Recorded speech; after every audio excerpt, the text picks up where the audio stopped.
Accept பண்ணிட்டாடா. செம்மடா டேய், அப்ப super கைய போடா டேய். ஓஹோ, லவ் செட் ஆயிடுச்சா உனக்கு? இருக்கட்டும். ஆனா மச்சான் சோகமா இருக்க, 2 நாளா மெசேஜ் ரிப்ளை காணோம். நாளுக்கு எனக்கு சங்கடா. பிரேக்கப் ஆயிடுச்சா மச்சான்?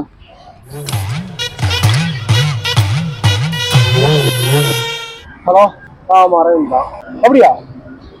கண்டிப்பா கண்டிப்பா கண்டிப்பா நாளைக்கு நான் வந்துடுறேன். தேங்க்யூ. வேலை கிடைச்சிருச்சு, நாளைக்கு ஜாயின் பண்ண சொல்லிட்டா. கேட்டீங்க சூப்பரா. வேலை கிடைச்சிருச்சா உனக்கு? நான் என் வேலையை காட்டுறேன். ஆனா மச்சான் வேலைக்கு போகாம இங்க உட்காந்துருக்க? வேலையும் கிடைக்கல, ஒரு வழக்கமாரும் கிடைக்கலாம். வேற ஏதாவது அரவிந்த் கிடைக்கிற போல எனக்கு மாத்தி அடிச்சுட்டானுங்களாமா. நாம உட்காந்துருக்கோம்.